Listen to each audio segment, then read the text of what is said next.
all over this unhappy globe, there are heroic volunteers putting up a selfless battle on behalf of the wretched of the earth. But only one of these is considered to have invisible means of support, to be nothing less than a saint. What makes Teresa of Calcutta so divine?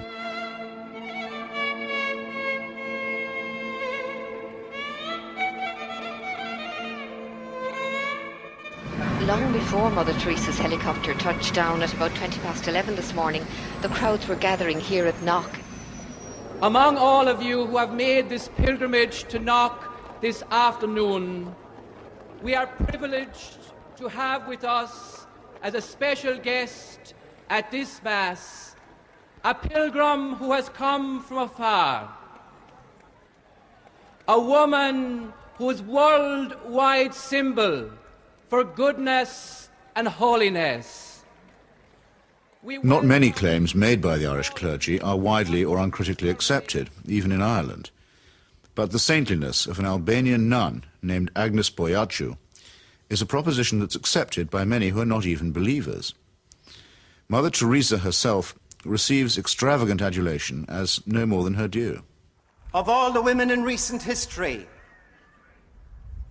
no one has captured the public imagination like Teresa of Calcutta. I'm not being facetious, and I'm certainly making no comparison when I say that no woman has made such an impact here since Our Lady herself appeared in 1879. So how did this auction of hyperbole and credulity get started?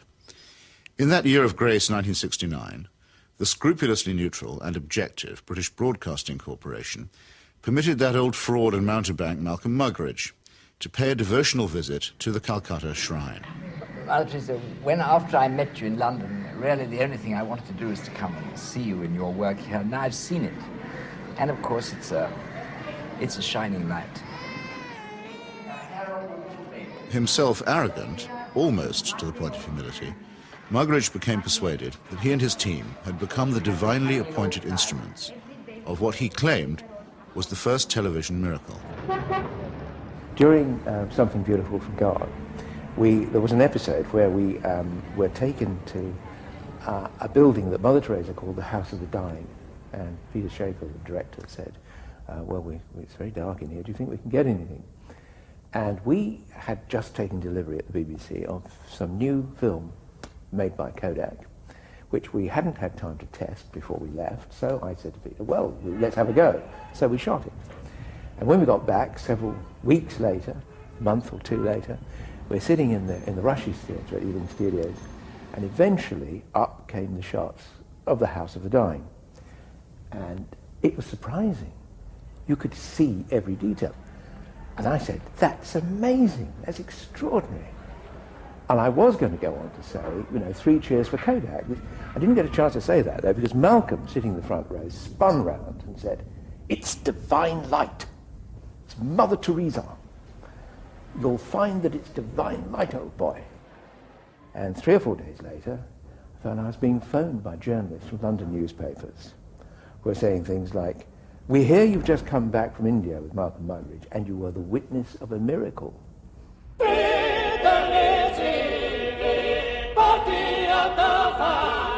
And a star was born.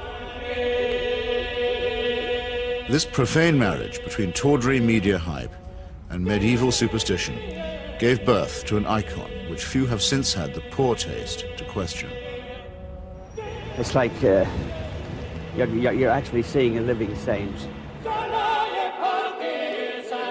Give a man a reputation as an early riser, said Mark Twain, and that man can sleep till noon. How does the reputation of Holy Mother Teresa look if, just for a moment, we switch off Malcolm Muggeridge's kindly light?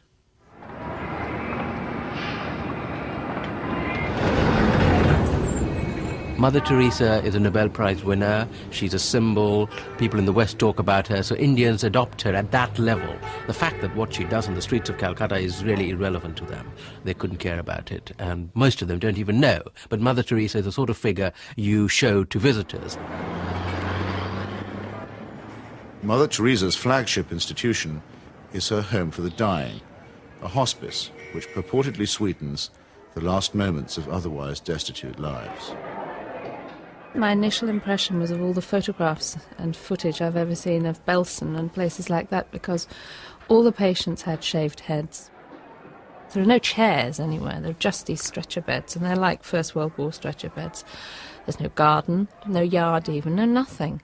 And I thought, what is this? This is 2 rooms with 50 to 60 men in one, 50 to 60 women in another. They're dying. They're not being given a great deal of medical care. They're not being given painkillers really beyond aspirin and maybe, if you're lucky, some Brufen or something for the sort of pain that goes with terminal cancer and the things that they were dying of. And I thought, what's the point? Right from the very beginning, I wanted to serve the poor purely for the love of God and to give them what the rich people get with money. I wanted to give to the poor for the love of God. They didn't have enough drips. The needles they used and reused over and over and over, and you would see some of the nuns rinsing needles under the cold water tap. And I asked one of them why she was doing it. And she said, well, to clean it. And I said, yes, but why are you not sterilising it? Why are you not boiling water and sterilising your needles? She says, there's no point. There's no time.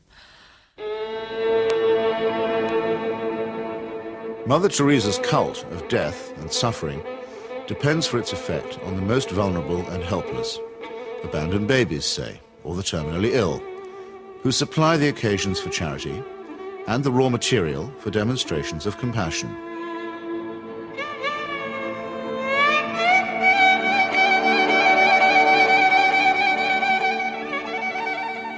The first day I was there, when I'd finished working in the women's ward, I went and waited on the edge of the men's ward for my boyfriend, who was looking after a boy of 15 who was dying. And an American doctor told me that she had been trying to treat this boy and that he had a really relatively simple kidney complaint that had simply got worse and worse and worse because he hadn't had antibiotics, and he actually needed an operation. I don't recall what the problem was. She did tell me. And she was so angry, but also very resigned, which so many people become in that situation. She said, well, they won't take him to hospital. And I said, why? All you have to do is get a cab, take him to the nearest hospital, demand that he has treatment, get him an operation. She said, they don't do it. They won't do it. If they do it for one, they do it for everybody. And I thought, but this kid's 15.